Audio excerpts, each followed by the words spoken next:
आज या ठिकाणी दौंड नगरपालिकेच्या पंचवार्षिक निवडणुकीच्या प्रचाराच्या एवढा वेळ होऊन सुद्धा मला वाटलं दादांचं भाषण झालं आता. तेच मला सांगायचंय. मला वाटलं दादांचं भाषण झालं आता माझा ऐकायला तुम्ही शिल्लक राहणार. पण एक सुद्धा माणूस हल्ला नाही. खरंच धन्यवाद. त्यानंतर आपल्या दौंड शहराचे सर्व आणि आपल्या सर्वांचे मार्गदर्शक आदरणीय प्रेमसुजी कटरा साहेब यांना मी विनंती करतो की त्यांनी आपले विचार या ठिकाणी व्यक्त करावे. निवडणुकीच्या संदर्भातल्या नारळ फोडण्याच्या सभेच्या कार्यक्रमाचे प्रमुख आमदार राहुल दादा, नगराध्यक्षपदाच्या उमेदवार मोरारी वीर, मंचावरील सर्व पक्षाचे प्रमुख कार्यकर्ते, त्याचबरोबर सर्व उमेदवार, सर्व कार्यकर्ते आणि खास करून आमच्या या आजच्या कार्यक्रमासाठी उपस्थित असणारा जनसमुदाय, मी सगळ्यांचं पहिल्यांदा मनपूर्वक आभार मानेन की आम्ही आपण सर्वजण आमच्यावर प्रेम करून उपस्थित राहिला. खास करून पत्रकारांचे देखील मी आभार मानेन की सर्वजण शेवटपर्यंत अगदी सुरुवातीपासून या ठिकाणी बसून आहे आणि व्यवस्थितपणे सर्व ऐकून घेतात. छापायचं काय हे त्यांच्या हातातली वस्तू आहे, परंतु सगळे उपस्थित आहेत त्यांचं देखील मनपूर्वक आभार. दादांनी सगळा इतिहास या ठिकाणी सगळ्यात महत्वाचा घेऊन टाकला शहराच्या विकासाच्या दृष्टिकोनातून.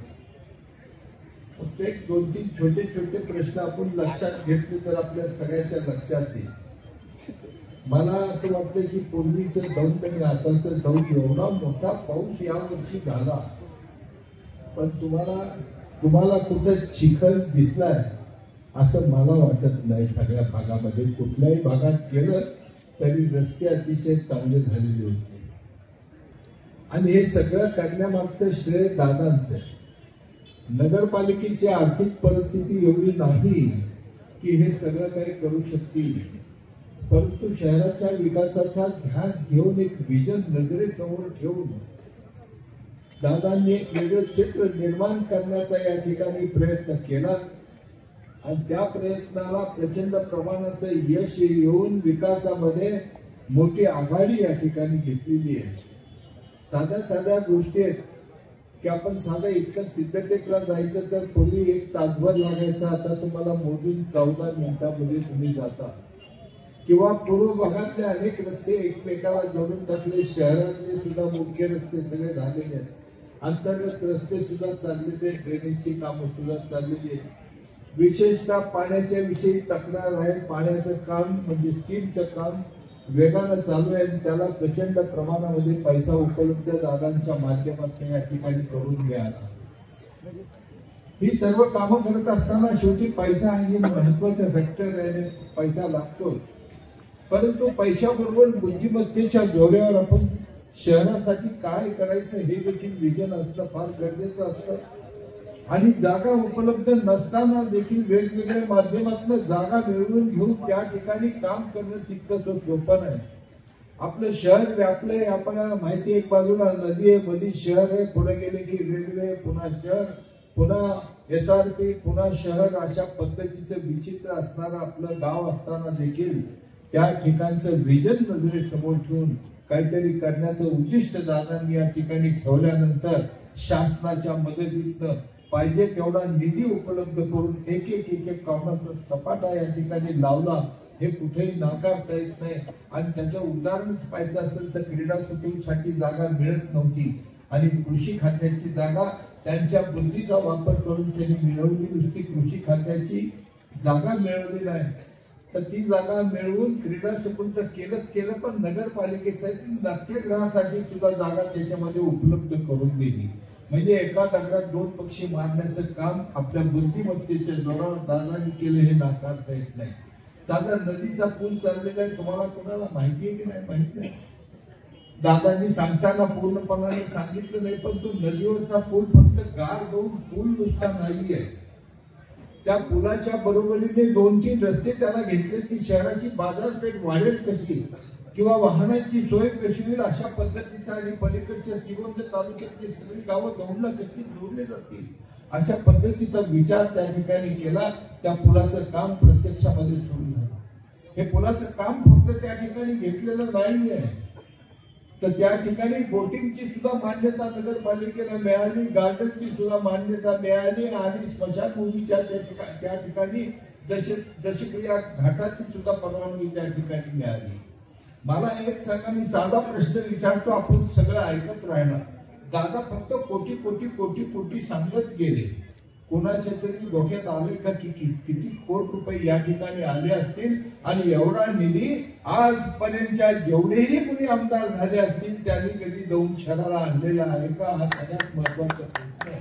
आणि त्या ठिकाणी जर दादांनी त्यांच्या प्रयत्नातनं एवढा निधी आणलाय, तर मला वाटतं निवडणुकीसाठी कोणाला आवाहन करण्याची गरज आहे की नाही हीच मला शंका येते. कारण ही गरज मला वाटत नाही. जो कामसू माणूस आहे, जो काम करण्याची जिद्द नजरेसमोर ठेवतोय, शहराचा पूर्णपणाने कायापालट करण्याचा विचार तो करतोय, त्यावेळेस त्याच्या मनाशी असणाऱ्या योजना किती वेगवेगळ्या प्रकारच्या असतील.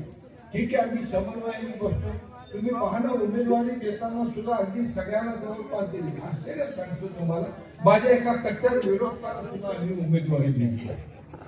कट्टर विरोधक आहे, जो रोज उपोषणाला बसतो, प्रत्येक गाडी उपोषणाला माझ्या विरोधात बसतो, पण त्याला उमेदवारी आम्ही दिली. त्याचं कारण सांगतो की त्याचा समाज सुद्धा मोठा आहे, गरीब समाज आहे, होतकरू समाज आहे, आणि त्याचं तो जर काम करत असेल तर त्याला महत्व देण्याची जबाबदारी देखील आमची त्या ठिकाणी आहे. आणि म्हणून विनायक मानेसारखा उमेदवार सुद्धा आम्ही त्या ठिकाणी उभा केला. आम्ही विरोधाची पर्वा नाही केली, तर कामाची पर्वा त्या ठिकाणी केली. त्या समाजाचा उपस्थित असणाऱ्या समाजाची त्या ठिकाणी पर्वा आम्ही केलेली आहे, आणि म्हणून त्या ठिकाणी उमेदवारी दिली. दुसऱ्या बाजूने अमोल काळे सारखा उमेदवार आहे, आम्ही अन्याय केल्यासारखं होतंय त्याच्यावर, त्याला उमेदवारी आम्ही दिली नाही. माझ्याबरोबर खांद्याला खांदा लावून सतत झटतोय, परंतु त्याला उमेदवारी दिली नाही.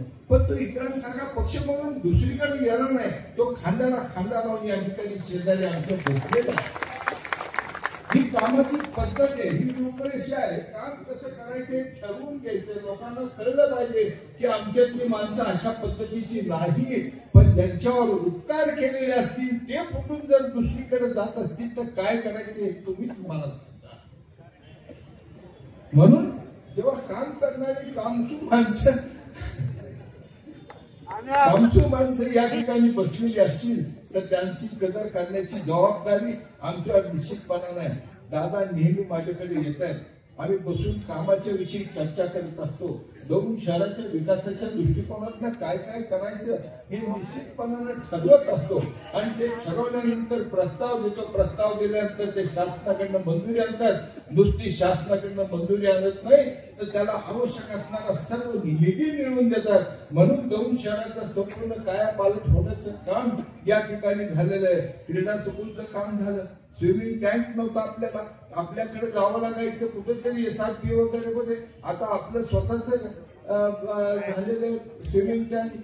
क्रीडा स्कूल मध्ये आमच्या माया बहिणी सगळ्या फिरणं वांदा असायचं. आजकालच्या आरोग्याच्या बाबतीत आपण पाहिलं तर फिरण्यासाठी जागा नाही. शरीर सौष्ठव ठेवायचं म्हणलं तर कुठंतरी फिरायला जागा हवी.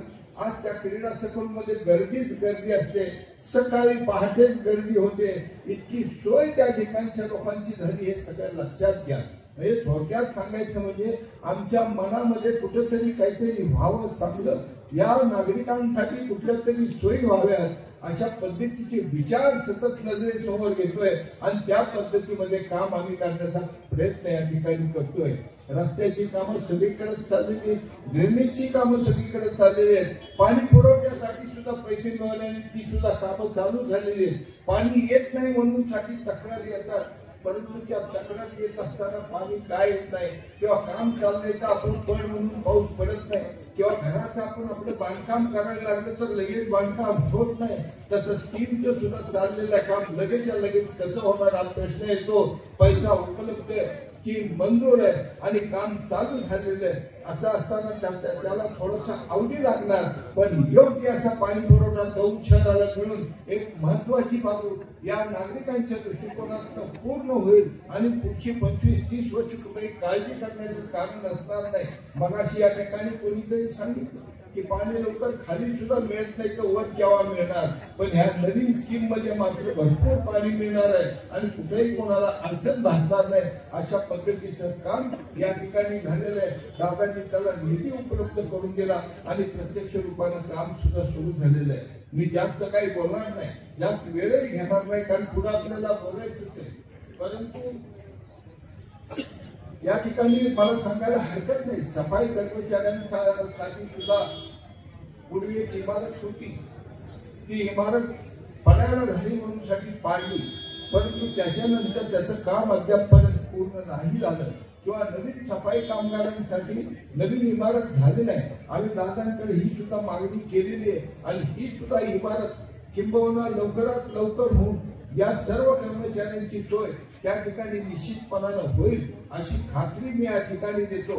पुढच्या सभेमध्ये आपण दिवसेंदिवस काय करणार आहोत, विजन आपल्या नजरेसमोर काय आहे, कोणाच्या कॉम्पिटिशन पेक्षा आमचं दौंड शहर कसं चांगल्या पद्धतीचं होईल, चांगल्या पद्धतीचा आरोग्याच्या दृष्टिकोनातून असेल, रस्ते ड्रेनेज असतील, लाईट व्यवस्था असेल किंवा कुठली कामं असतील आणि नागरिकांच्या दृष्टिकोनातून सुविधा, जसं मी सांगितलं की पूल होतोय, पुलाच्या शेजारी उद्यानाचंही काम होतंय, त्या ठिकाणी बोटिंग सुद्धा होतंय.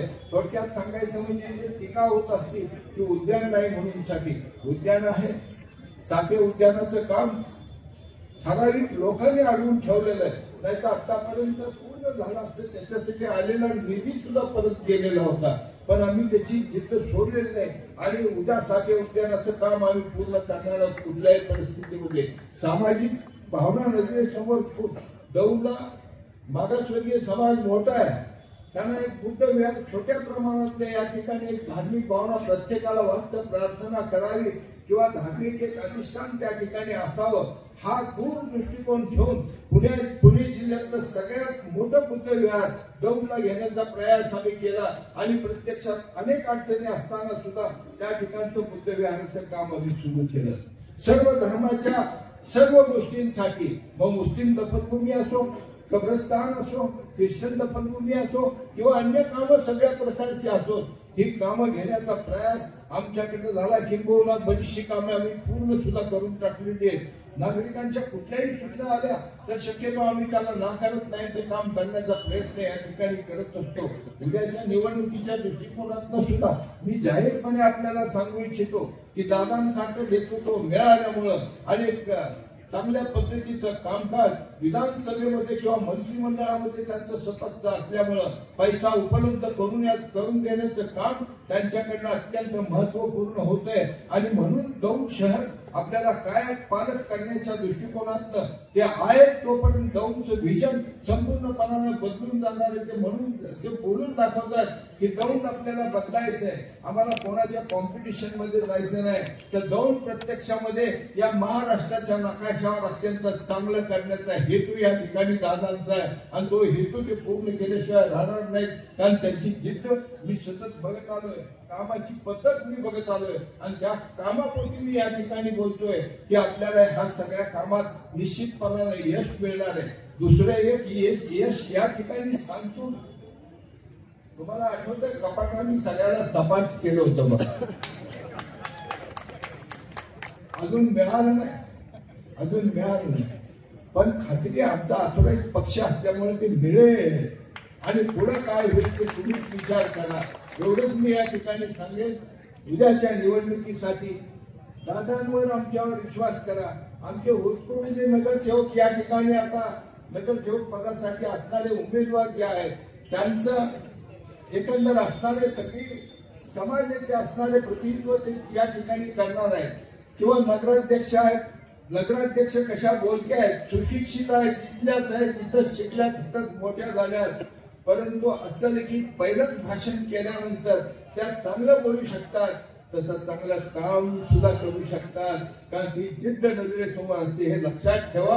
आणि त्या जिद्दीपोटी अशी सगळी टीम या ठिकाणी नव्यानं जी उभी केलेली आहे त्या टीमला सगळ्याला मदत करण्याचं काम आपल्या सगळ्याकडनं व्हावं ही फक्त अपेक्षा या ठिकाणी व्यक्त मी करतो. पुढे आपण दिवसेंदिवस ही परिस्थिती त्याप्रमाणे आपण भेटत राहू, बोलत राहू, परंतु थोडासा केलेल्या कामाचा विश्वास ठेवा प्रत्यक्षात आणि करायच्या कामाचा विश्वास ठेवून नागरिक हित संरक्षण मंडळाचे किंबहुना या ठिकाणी भारतीय जनता पक्ष असेल, RPI आठवले गट असेल, PRP गट असेल कवाडे साहेबांचा आणि इतर पक्षांचा या सगळ्यांच्या मदतीनं आपण सगळेजण आमच्या या टीमला निश्चितपणाने मतदान कराल आणि पुन्हा एकदा दौत्य विकासाची गंगा आपल्या नजरेसमोर आणून ठेवाल अशा प्रकारची अपेक्षा या ठिकाणी व्यक्त करतो.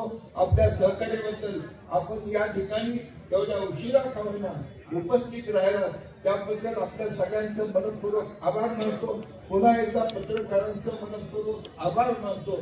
चांगली दिशा देण्याच्या दृष्टिकोनातून आपण जर आम्हाला मदत केली तर अधिक चांगलं एवढंच फक्त मी या ठिकाणी सांगेन. आणि उपस्थित सर्वच आपल्यासारख्या जनतेला मनपूर्वक या ठिकाणी आभार मानतो सगळ्याचं की आपण या ठिकाणी उपस्थित राहिला. एवढा वेळ होऊन सुद्धा मला वाटलं दादांचं भाषण झालं आता. तेच मला सांगायचं, मला वाटलं दादांचं भाषण झालं आता माझं ऐकायला कुणी शिल्लक राहणार नाही. पण एक सुद्धा माणूस हल्ला नाही. खरंच धन्यवाद.